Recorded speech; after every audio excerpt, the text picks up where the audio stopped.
think it's weird or that it's unnecessary that AJR puts so much emphasis on their feet, but all I see is a band that's finally willing to provide for its audience. I love it. Theatercore. It's how music critics justify how they sleep at night. To them, theatercore addicts aren't human and they're barely animal. Theatercore is basically a type of music that mixes elements of mainstream music with elements of music in Broadway shows. So just think something like My Shot from Hamilton, where it's overlapping Broadway music with hip-hop. But it's basically used as a way to just discredit people ever since Brad Taste in Music coined it. Also, yes, I just found out today about the arrest, so this script's gonna turn into more of a guideline. Theatercore like 21 Pilots exists, but that's too mainstream. What I want to talk about is the symbiotic, parasitic relationship between theatercore and the internet. If you mention Tally Hall out in the wild, you're just tearing down the floodgates. You're done. But somehow, to contrast, on the wonderful, wonderful web of internet world, Tally Hall is welcomed with open arms. It's kind of a weird phenomenon, right? People on the internet love them, but people in the real world hate them. And then you think about it for 2 more seconds and realize that it's actually not that weird that people who like things that people in the real world don't like would turn to the internet to establish a community. And that's gonna be the video. There's a bit of an inside joke on the internet that there's a pipeline of musicians which, if you like one of them, you'll probably like all of them. Yeah. These musicians are the sweethearts of the internet. Most people who like these musicians don't know about the pipeline, and it's kind of a magic trick when you put Jack Stauber, Tally Hall, and Will Wood in the same thumbnail. And I should know, because it's worked on me before. I thought I was the only one. There was no rhyme or reason to my dark, twisted music taste. There are 3 main pipeline musicians, but one of them could be switched out for another, so it's more like 4. Tally Hall is probably one of, if not the most recognizable internet musical artists. They're an alternative rock and rap barbershop quartet. Except, well, not quartet, because 5. A Tally Hall comes to every young boy when he needs it, and by that I mean when they reach 7th grade. That initial high of hearing Ruler of Everything is unmatched. Denzel Washington famously said, a son's first love is their mother, and a mother's last love is their son. But he forgot to mention that a pipeline victim's first love is Tally Hall. I'm getting choked up. Tally Hall is really experimental. Their Marvin album alone, because I didn't listen to the other one, has a bunch of random dorky stuff. You've got British rapping, rituals, chicken rapping, blackface. Still not the worst thing Joe Hawley's done. You've probably heard Hidden in the Sand. It's synonymous with Five Nights at Freddy's edits from 2018. Fun fact, the majority of Freddy Fazbear's kill count is the career of YouTubers. They really toe the line between being an internet band and just a normal dorky indie band, and that's probably why their music is usually the gateway to other internet musicians. Listening to a Tally Hall album is the musical equivalent of a variety show. Sometimes it's like a Weird Al polka, other times it's like a Disney Channel rock outro. You really don't know what you're gonna get. Tally Hall is a pretty good starting point for theatercore virtuosos, and hey look, the band did a 2025 performance. Wait, where's Joe Hawley? Are people still talking about this guy, this creep? Tally Hall released an album called Hawaii Part 2 under the name Miracle Musical, and it's good, but every song is really different, and I feel like it's made to not be understood, which just makes it a little frustrating, you know? Also, I know it's not all the same people as in Tally Hall, but it's close enough to be grouped in. It also doesn't help that they haven't released anything since 2012. Oh wait, they released something in 2024. Let's take a listen. Overall, it's just Tally Hall Deluxe, which is the good. Jack Stauber is an existential lo-fi pop musician, and you've pretty much definitely heard his stuff before. You've 100% heard his song Buttercup in one of those 2020 Among Us memes, and if you only heard it from that, you missed the swing. For some reason, halfway through the song stays the same the whole way through, but halfway through, it slows down and turns into a slow swing jazz show tune for like 10 seconds.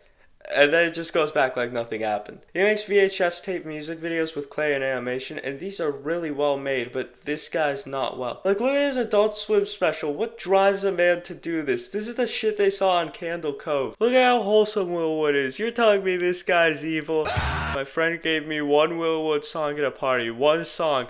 And ever since then, I just couldn't stop having them. I had In Case I Make It, I had Selfish, I even had The New Norm. My favorite album by him is the Normal album by far. It's like the only album that I can probably listen to over and over again and like not get bored without like visuals to pacify me. Here's a fun fact. The song Marsha Thank You for the Dialectics was actually written about Ricky Beto. Half of the time he's a hyperbolized insane person, and the other half of the time he's a personified erotica. He just wins either way. He does stand up. I like it. He's very self-aware about all the tally halls and lemon demons and Bo Burnham. But it's just really funny to compare his stand-up, where he's just doing silly voices, to Suburbia Overture, which might be the best piece of musical satire that exists. Another plus about Will Wood is that he's also Lemon Demon is the Neil Cicierega band, and there's other people in it, but he's the internet guy. He's the absolute nut job who unleashed this beast upon the world. This evil man tried his darn hardest to make a name that almost rhymes but doesn't, because he hates joy and loves misery. Spirit Phone is one of my favorite albums, but you could probably stop listening after the third song and you'd get basically everything you'd want from it. From that point on, all of the other songs have really good parts here and there, but they aren't like the first three where you just fully enjoy the entire song. And then halfway through, the album goes from being about urban legends to being about capitalism,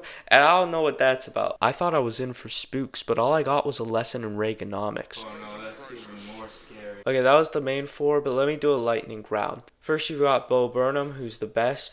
Don't worry, we'll come back to him later. Then you got Gorillaz, Rusty Cage, Penelope Scott, and Weezer. Weezer's like Tally Hall, but they tried their best not to be internety or dorky, but it just wasn't enough. Look, they gave in. They made a song with AJR, and I commissioned it. And then you've got Jamiroquai, and I love this band, but they're very hit or miss, and there's only one song that doesn't take a learning curve to like. Actually, it's more like a parabola, because you start out not liking it, then you listen to it enough, and then you listen to it too much. And also, they almost scrapped their best song just because they thought it wasn't good, but Virtual Insanity is still the best thing anyone's done with audio. Also, I don't know what the January 6th thing was about. Now, some of you may be thinking you saw me in Washington last night. And then you dig even farther down and you've got Nerdcore. So you've got JT Music, The Living Tombstone, DA Games. I used to pour my heart and soul into singing Left Behind back in 4th grade. My teacher found out. He's just really good at getting really mad in a lot of his songs. This is what happens when you call his medleys a mashup. And then you've got The Stupendium, and they're kind of like a Renaissance man, but specifically for making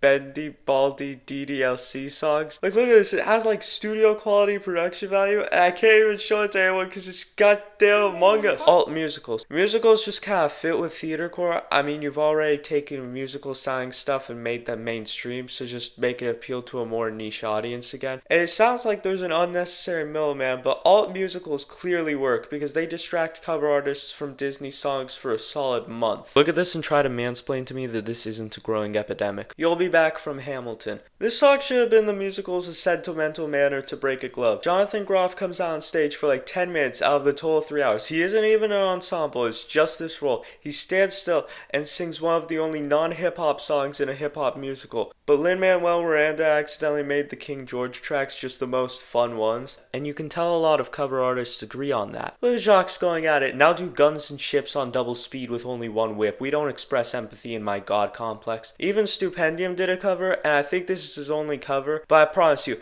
if he was a cover artist, he would have done at least 2 more of the songs on this list. Look, he did a Welcome to the Internet reference of the Streamies. I'm counting that. All in all, thank you, Lin-Manuel Miranda. You truly have a way with words. I'm trying to touch all these students! In 2019, Steven Universe the movie came out, and it was a musical, which a lot of fans were caught off guard by, despite the fact that the show was probably most well known for having really good jazz music. Instead of having one of their old villains, which they couldn't have because they were all defeated with kindness, they had a new one who they also defeated with kindness. But like, in a better way for some reason. I don't know if they hired new writers. The new villain got her own theme song, and the interwebs collectively agreed it was really good, even though there are like better songs in the second and third act. But it's probably better that those ones didn't get spoiled. Like, do I like Drift Away better? Of course I do, but that song's a surprise. A messed up surprise, but still a surprise. So, you know what, interwebs? maybe you aren't all that bad if you were trying to spare me from spoilers. The internet is a collective hive mind that just spoils everything that it sees, and that's all it does. So people looked at Bo Burnham's insides, and Welcome to the Internet was really good, but there's gotta be a bit of a problem when like half the people who hear the song don't even know it's from a Netflix special. I saw a comment that said the second part of the song is too dark. In the first part, he literally tells you to watch beheading videos and groom children. I don't know what they mean. The day that Bo Burnham comes back is the day that we get a delayed Y2K. And then we got Loser Baby from Has Been Hotel. Look, I don't really watch Has Been Hotel. It's the type of thing that I maybe would have watched a few years back, but now it's just a little uncomfortable because it kind of tries too hard to be edgy. Look, there's a lot of people who force hate on this show, but there's also some genuine criticism, and I think a lot of Has-Been fans make the same mistake that those like anti-woke Netflix comedians make. Like they think that the people who don't like the show are like offended when it's not that at all, and it's just that cursing itself doesn't make a joke inherently funny. But the animation looks really good, and hot damn, the music is incredibly well produced. Loser Baby's probably my favorite song, and it also kind of just sounds like I Can't Decide by Scissor Sisters. Also, I don't really like that all the fans of the show hate Spinell in this show. That's all I got. Okay, here's the big one. By the way, each subscription's gonna be another channel that makes one full-length video in 8 months. Okay, the same day that I'm recording this, AJR decided to go back to their old album covers on Apple Music and animate them with AI. That does not help. Okay, I have to salvage this. AJR is a band of 3 brothers, Adam, Jack, and Ryan, and they make a lot of upbeat, Broadway-sounding songs about downer topics. The closest thing you can compare it to is like Disney millennial pop, which is really weird because I don't like Disney and I'm not a millennial, and yet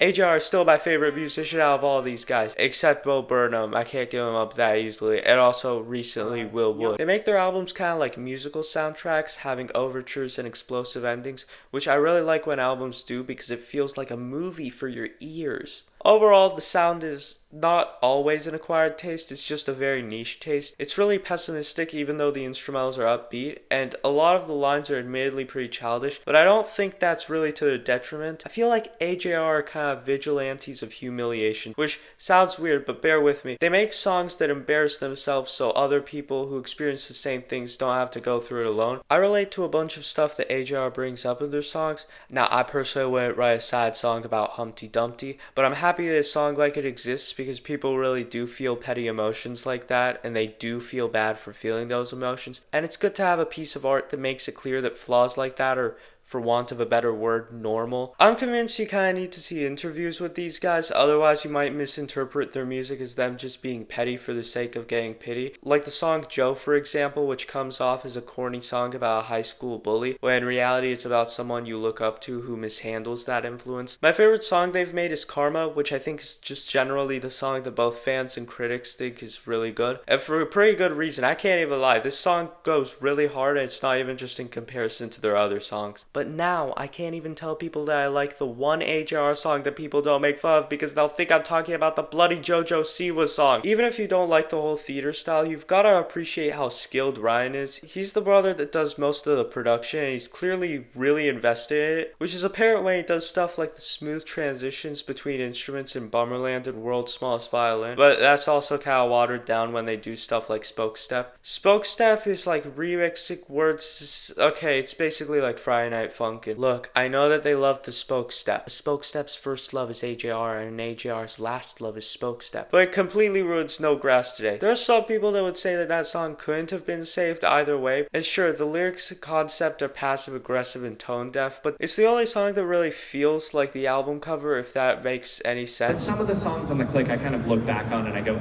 we probably could have done better. Something like No Grass Today. I was there when he said that. I sent Joe on his ass after the show. They used to be known as the band that makes music that everyone had heard but no one knew the band name of, especially before the click. But now, namely after World's Smallest Violin got popular on TikTok for those animation improvement edits, everyone pretty much knows who they are, and that led to them becoming Nickelback too. I feel like people misread See Something Say Something as See Anything Say Something. Look, I get you've heard World's Smallest Violin a billion times on TikTok, so I understand if you're annoyed. But I have the complete right to say that anyone who gets genuinely upset and rants over HR just because they're corny or obnoxious just has a parasocial relationship with bad taste. Well, Used to, hopefully. Don't lie and say that you hate pretentious stuff if you use Rate Your Music and watch Anthony Fantano. You hear stuff like NPC music or coworker music thrown around. I don't know about that.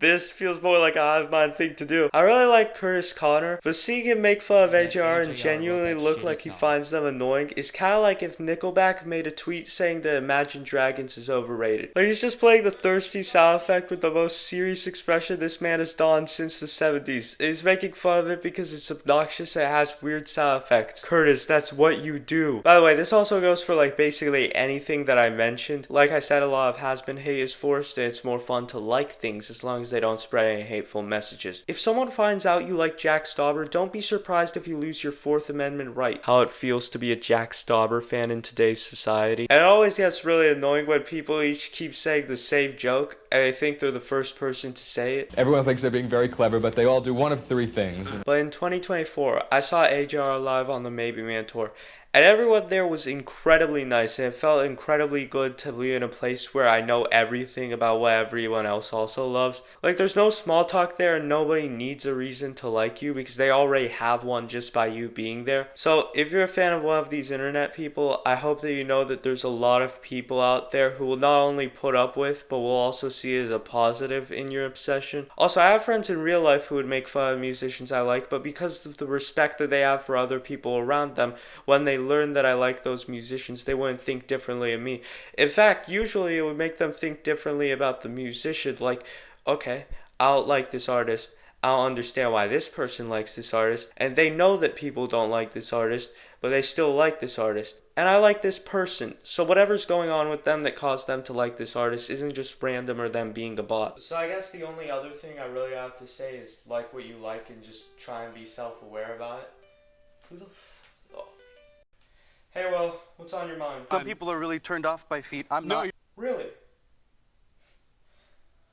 Well, have I got a band for you? I love it.